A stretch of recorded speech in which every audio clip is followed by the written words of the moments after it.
The wind dragged dust through the cracked bones of Dry Fork like a dying breath.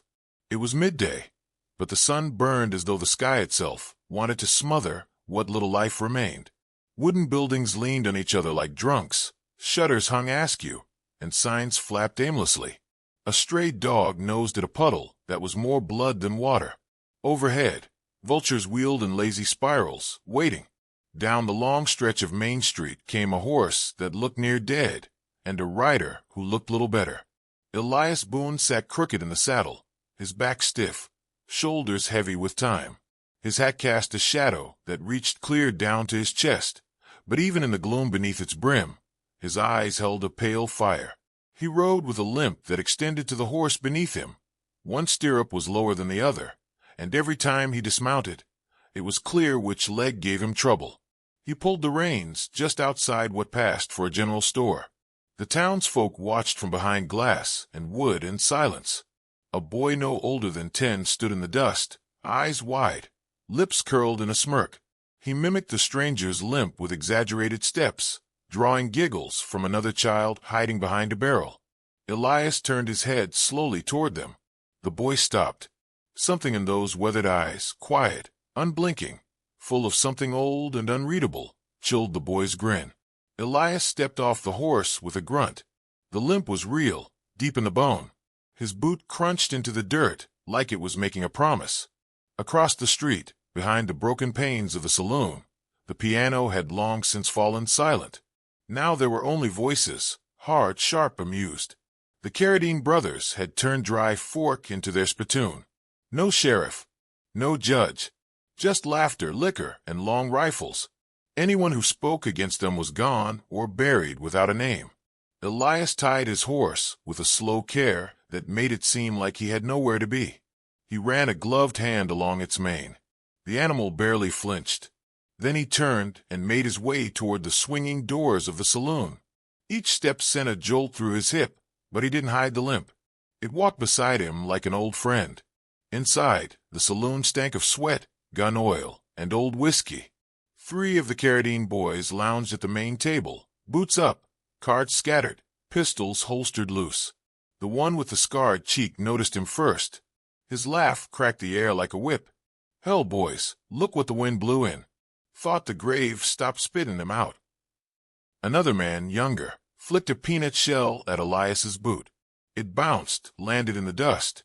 "Looks like his horse walks straighter than he does," he said. Elias didn't answer. He walked to the bar and placed a silver coin on the counter. "Water." The bartender, a wiry man with a crooked neck and hands that trembled as if used to wiping blood off the floor, glanced from Elias to the Carradine boys. He hesitated, then reached for a glass. The clink of the bottle neck against tin sounded louder than it should have. "Don't reckon we serve your kind," said the one with the scar. He had a toothpick in his mouth and a drawl in his throat. "The broke-down kind." Elias took the glass, turned, and looked them over with the quiet care of a man choosing which snake to step on first. He took a slow sip. The water tasted like copper and grit. "Ain't here for you," Elias said, voice flat, unhurried. "Not unless you ask me to be." The laughter came again, louder this time.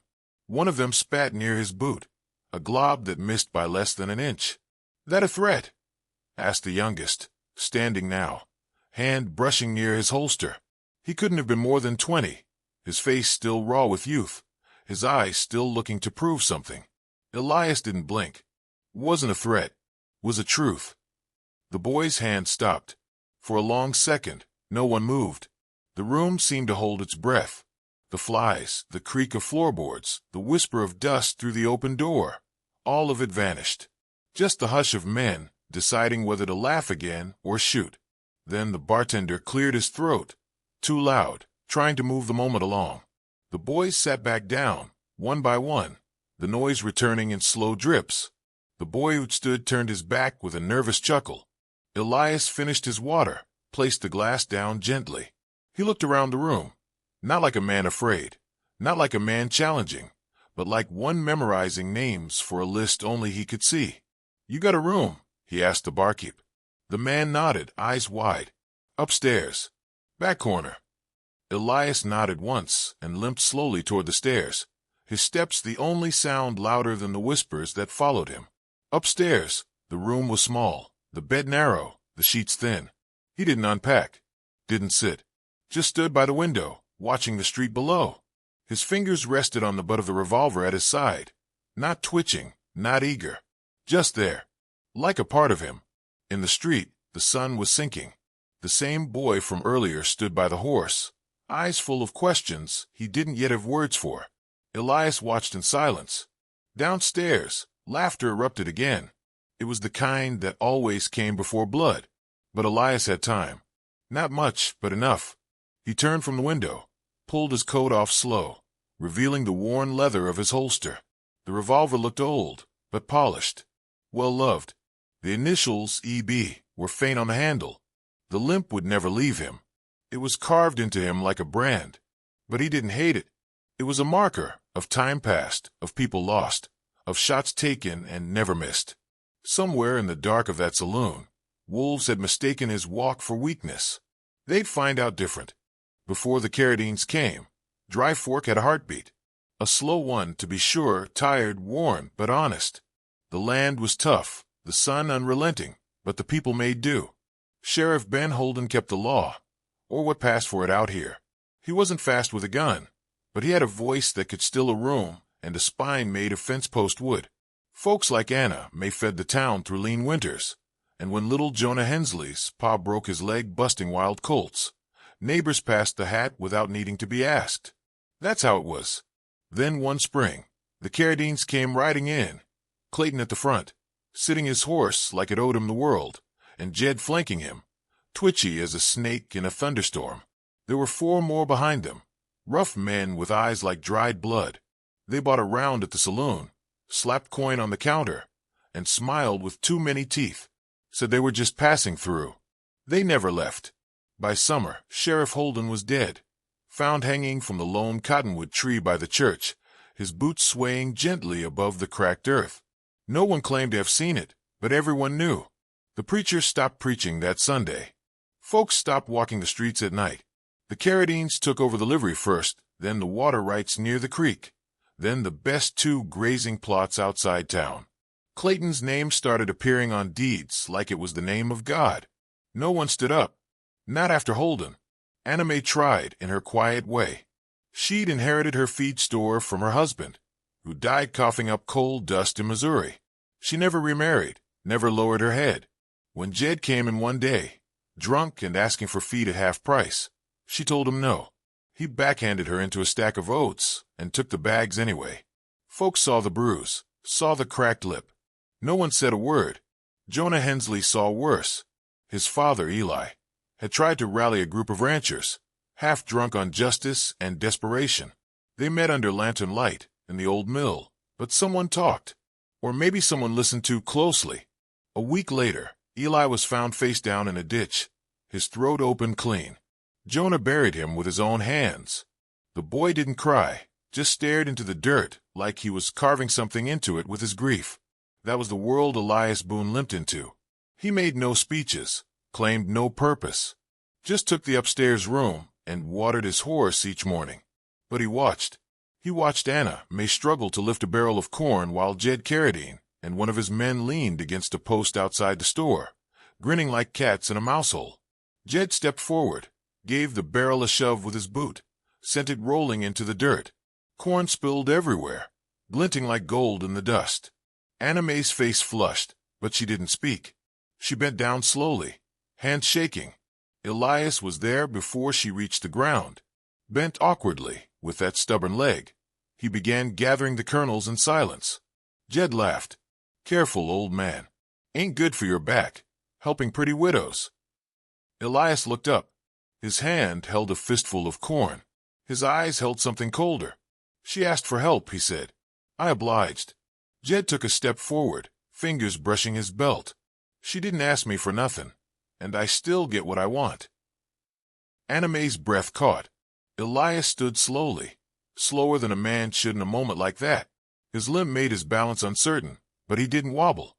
He stood like a tree rising through cracked stone. His gaze didn't move from Jed. "You looking for something, boy?" Jed's mouth twitched. Boy! The air thickened. The townsfolk nearby froze, unsure whether to watch or run. The wind kicked dust between them like a fuse. Then Elias stepped once, just once, forward. His limp made the motion strange, almost gentle, but the weight behind it was undeniable. He said nothing else. Jed blinked. His hand stilled. For a second, just a second, he looked like a man who'd heard a rattle in the grass and realized he'd already stepped too close. Without a word, he turned, spat in the dirt, walked off with his man trailing him. Anna Mae knelt again. Elias helped her finish. They didn't speak, but when he handed her the last handful of corn, she looked at him a little differently, like someone seeing a crack in a storm cloud. The town noticed. That night, in hushed kitchens and behind locked doors, the name Boone passed through lips not in laughter, but in questions. Who was he? Why had he come? And why, when he'd been given reason enough, hadn't he drawn steel? Clayton Carradine heard too. In his quarters above the saloon, surrounded by whores and smoke and the stale stench of power, he listened to Jed rant and ramble. He just stood there, didn't even flinch. Something off about him. Real quiet, real slow. Clayton leaned back, glass of bourbon swirling in his hand. His face was all angles and calculation. The kind of man who'd get a calf with the same smile he used on Sunday. Old men die easy, he said, but sometimes they die loud. He didn't like uncertainty, and Elias Boone was quickly becoming the shape of something he couldn't read. Next morning, Elias sat on the edge of the well near the feed store, sharpening a piece of wood into a stake. Kids avoided him now, not from fear, but from reverence. Jonah approached, hat in hand, eyes narrowed. "You Army?" he asked. Elias didn't look up. "A long time ago. My pa was too. Said sharpshooters didn't walk right after the war. Said it did something to him. All that killing from a distance." Elias paused. Then he handed the boy the carved stake. "You got hands for building, not breaking." Jonah looked down, puzzled. "Why you here?" Elias finally met his gaze. "Because someone needs to be." By week's end, rumors bloomed like weeds. One old man claimed he saw Elias shoot a hawk from the sky at dusk, without even standing up. Another said he was a Pinkerton ghost. Another swore they'd seen his name in a bounty ledger. Elias Boone, dead or alive, reward long since paid. But Elias never answered questions. He just limped through town like the dirt owed him nothing, like he'd already lost more than anyone could steal. And still, he hadn't drawn his gun. Not yet. But Dry Fork was holding its breath. And wolves, when cornered by quiet, tend to test the silence. The saloon door swung open with a tired groan as Elias Boone stepped into the morning light. The sky was already high and harsh, washing the street in a white heat that made shadows sharp and breath slow. The wind dragged coils of dust down Main Street like it was hiding something. What it revealed was worse. At the far end, near the side of the general store, a boy was on his knees in the dirt. Jonah. His shirt hung in tatters, blood streaking the fabric where the whip had found its mark. Two of the Carradine men stood over him, one holding the lash, the other pointing and laughing with each strike. "Food's for paying folk," one of them sneered. "You think being fatherless gets you a free meal?" Jonah didn't cry. His jaw was clenched tight, eyes locked on the ground like he could burn a hole through it if he just stared hard enough. Elias moved. Each step brought a ripple of pain through his leg, but he didn't hesitate. He walked like the earth itself would shift if it dared slow him. The silver head of his cane tapped against the dry ground in steady rhythm, like a drumbeat no one else could hear. "That's enough." The voice was low, but it cracked across the street like thunder. The laughter died. The man holding the whip paused, looked over his shoulder. His lip curled into a grin as he turned to face the old man. "Well, look what the cat." He didn't finish. Elias moved with a suddenness that seemed to break the air around him. The cane came up fast, too fast for a man who limped, and cracked across the thug's face with a crack like breaking wood. Blood flew. The man stumbled back, hand clutching his nose, cursing in a voice high with pain. The second one came forward, drawing his pistol half out of its holster, unsure if he was supposed to shoot or scare. He never got the chance to decide. Elias stepped into him, pivoted with the weight of a man who'd done this dance 100 times, and drove the head of the cane into his gut. The breath left the thug in a gasp, and he folded, dropping his gun in the dirt. Jonah stared up in stunned silence, blood running down his back in thin, dark rivulets. But the quiet didn't last. A voice slithered from the alley nearby, slow and soaked in venom. Well, well, look who found his stride. Jed Carradine emerged, twirling a revolver with idle fingers, smile twisted like barbed wire. He walked like he was born into a fight, chin up, gun always just a breath from firing. Elias turned, the weight of his years settling back over his shoulders. He didn't reach for his sidearm, just stood there, wind tugging at the hem of his coat. Jed stopped 10 feet away and raised the revolver. You got guts, old man. Guts don't go far when your legs don't work. Elias didn't blink, didn't move. Jed aimed low and squeezed off a shot.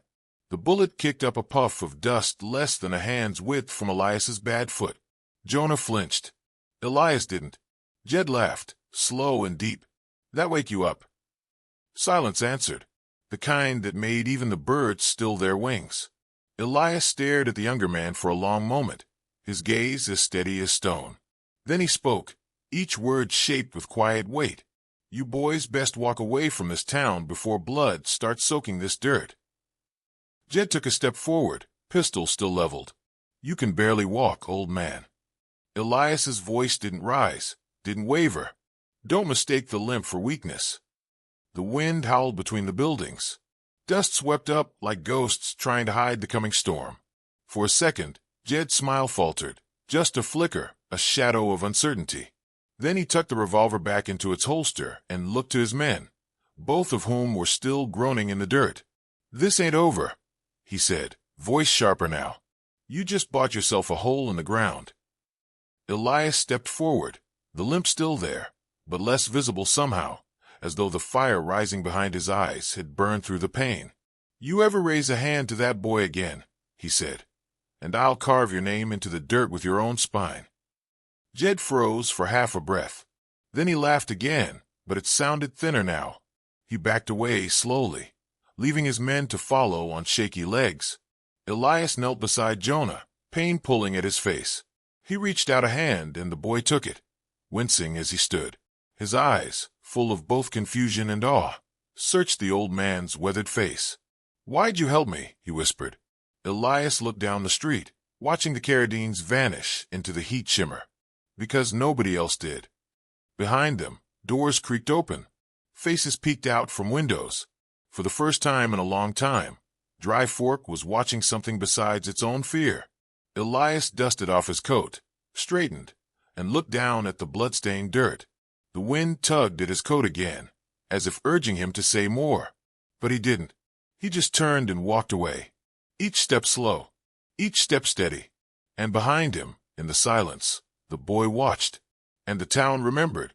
Long before Elias Boone ever set foot in Dry Fork, his name had already dried into the dust of stories told around campfires and whispered over battlefield graves. They called him Boone the Bleeder, not for blood he spilled, but for what he'd lost. A ghost of the war, some said, a sharpshooter so skilled he could split the stem of a daisy at 300 yards. Others claimed he could hear a man's heartbeat through the butt of a rifle. He never missed. He never hesitated. Then one day, as the war cooled into ash and the medals meant nothing to the hungry or the grieving, he vanished. No pension, no parade. Just gone. Like he'd been made for the chaos and had no place in the quiet. But ghosts don't stay gone forever. In the low light of the stable, Elias sat alone, the scent of old hay and saddle oil thick in the air. A candle flickered on the workbench beside him, casting slow-moving shadows across the weathered beams. His horse, tethered nearby, watched with the tired patience of an old companion who'd seen too much. The saddlebag sat open on the bench, and from it he drew relics, each item like a memory sharpened to a point. His revolver lay across his lap, black steel, smooth from years of draw and recoil. He opened the chamber, checked the rounds. One by one, they clicked into place with a sound like quiet thunder. The ivory grip was cracked near the base, and the initials EB were carved with care and no flourish, just the truth of a name. Beneath the saddlebag, wrapped in oilcloth and tied with twine, was the rifle. He untied it slowly, like a man unwrapping a coffin. The scope was dull but clear, the barrel long and hungry. As he held it, his shoulders lifted just a bit, the ache in his joints forgotten for a breath.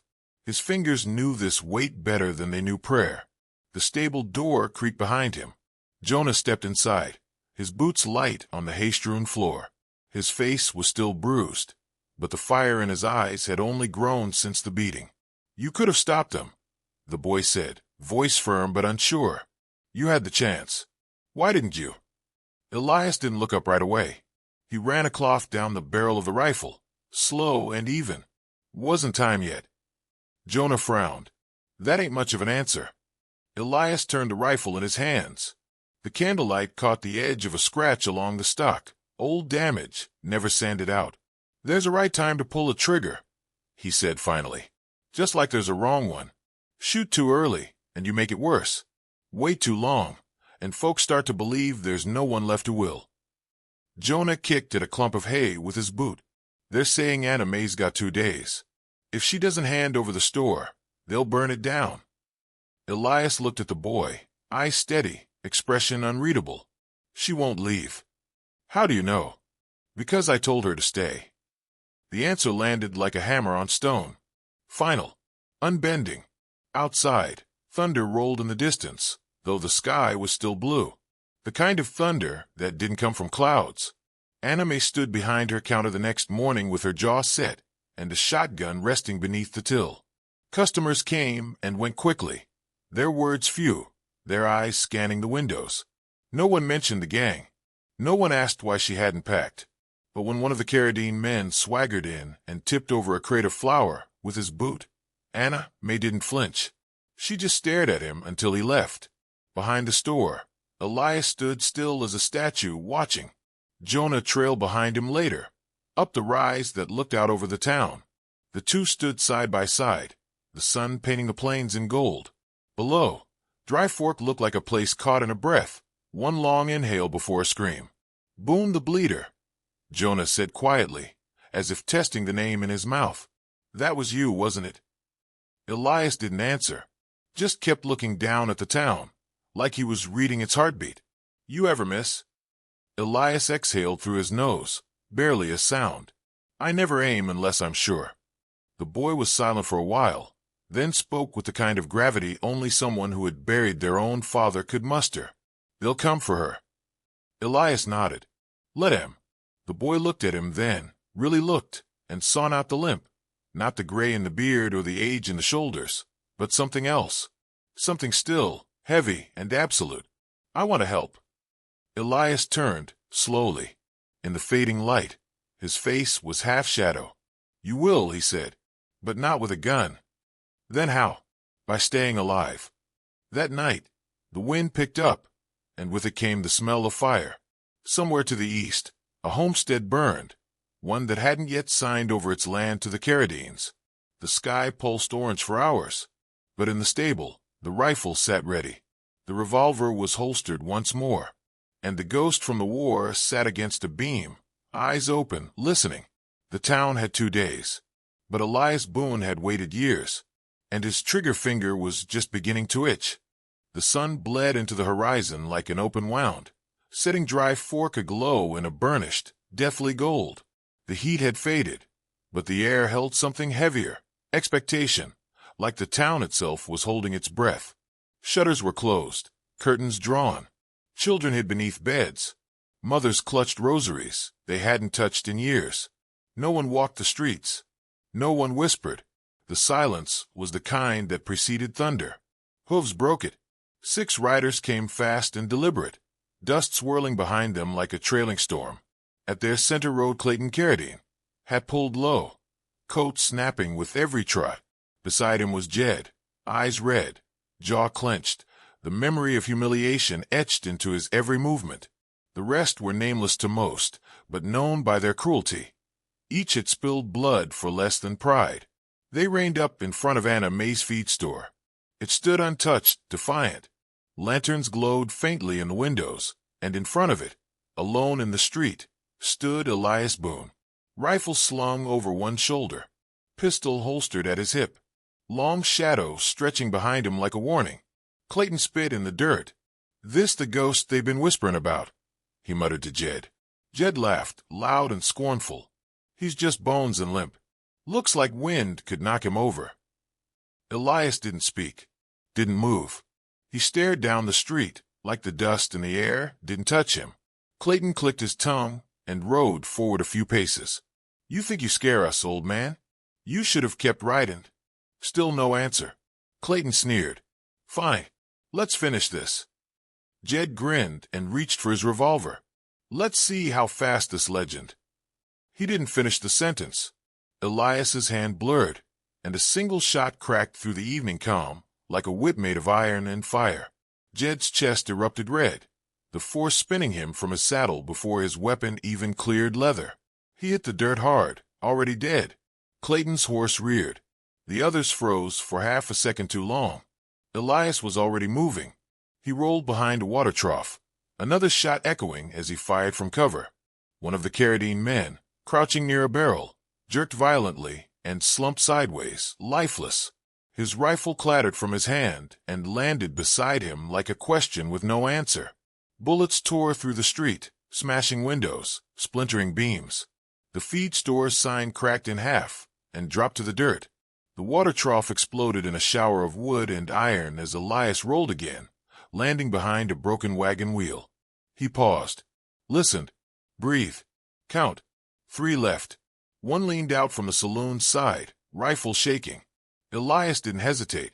He stood, fired, and the man dropped without a sound, his head snapping back like he'd been tugged by a ghost. 2. They tried to flank him. One moved down the alley between the smithy and the barber's. Elias ducked low, stepped wide. Pain lanced through his leg, but his eyes never wavered. He turned the corner, caught the man mid-step, and pulled the trigger. A flash. A grunt. A body falling into garbage and shadow. 1. Clayton Carradine was already running. He dropped from his horse and darted behind the stables, his boots kicking up dust as he shoved open the back gate. The once proud outlaw's breath came ragged now, each step a scramble. He'd heard the stories. The war ghost. The sniper. The one who never missed. Now, as the shadows lengthened and the gunfire faded, he believed. Elias limped through the alley, slower now, his leg aching, lungs raw. But he didn't stop. He turned the corner and saw Clayton ahead, tripping over barrels, his revolver clutched in a trembling hand. Elias raised his pistol. "Clayton." The man froze, spun around, gun raised. Elias didn't flinch.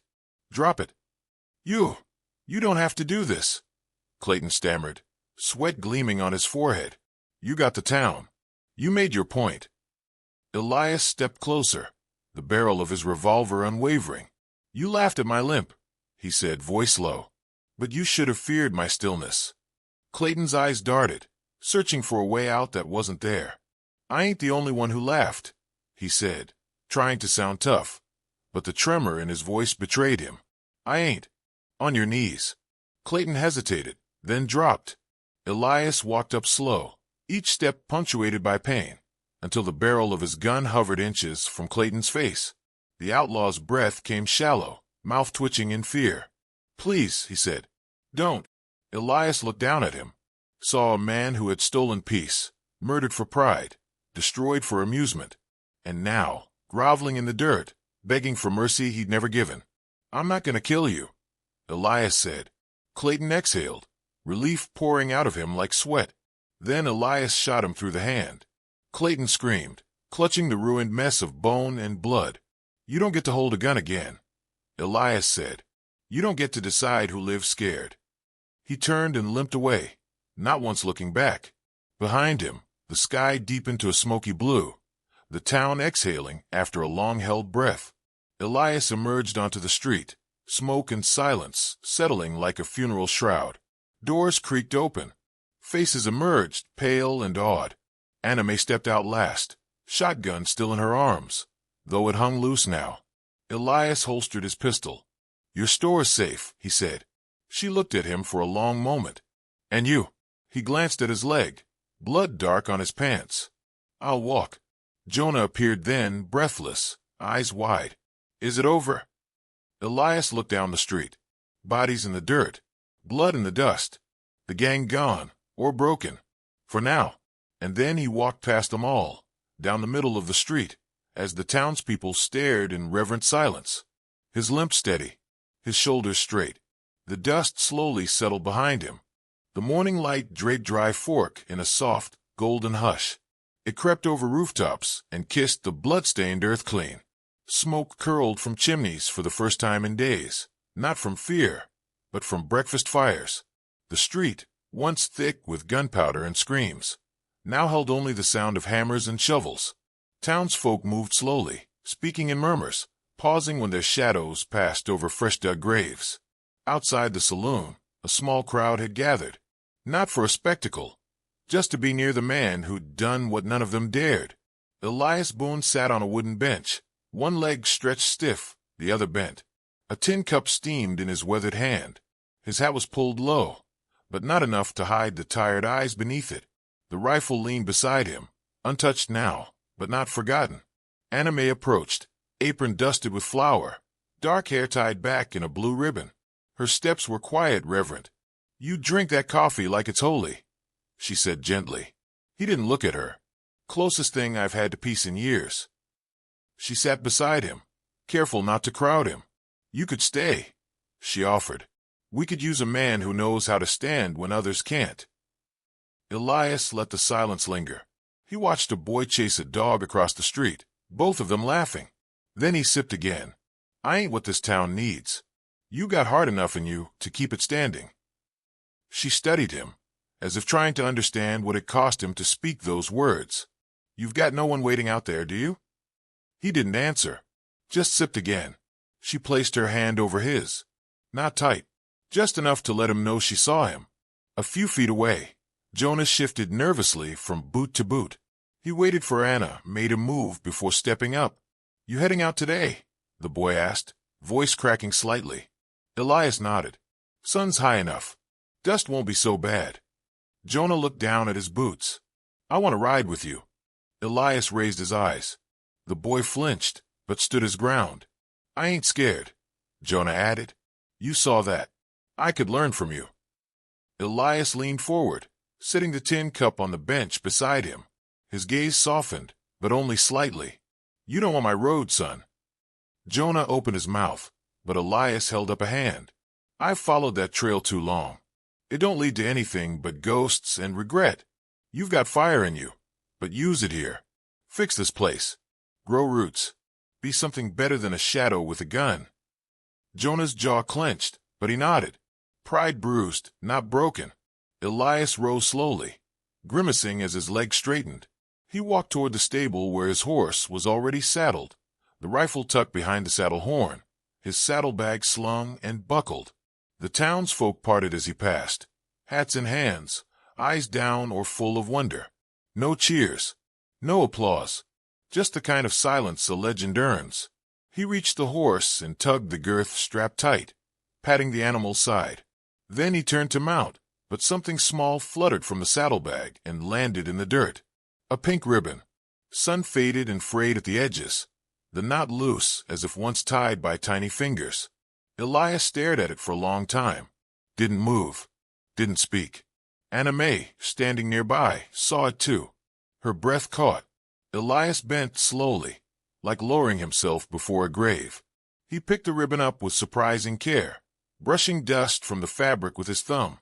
Then he tucked it back inside and fastened the buckle tight. He climbed into the saddle with effort, his leg protesting every inch. Anna Mae stepped forward. Was it her? Elias looked down at her, his face a stone wall cracked just enough for the wind to howl through. "They laughed at a girl who couldn't cry quiet enough," he said. "That's all it took." Anna Mae blinked hard. Elias turned the horse toward the open road. "Dry Fork wasn't mine to save," he said, "but it looked enough like the place I lost. I couldn't ride past." He tipped his hat. Then he rode. No fanfare, no parade, just the steady rhythm of hooves against dirt as the dust rose behind him and swallowed his trail. The town watched until he was no more than a dark figure beneath the wide morning sky, heading west or nowhere. It didn't matter. He wasn't theirs to keep. Later, when the sun was high and the heat returned, folks would speak in quiet tones. They'd fix windows and sweep porches and plant flowers by the graves. And sometimes, late in the day, when shadows grew long, they'd glance down the road and wonder if the limp in their step was a little less painful because of him. They say an old man with a limp saved dry fork, but those who saw his eyes swear they were looking into the cold, steady gaze of justice itself.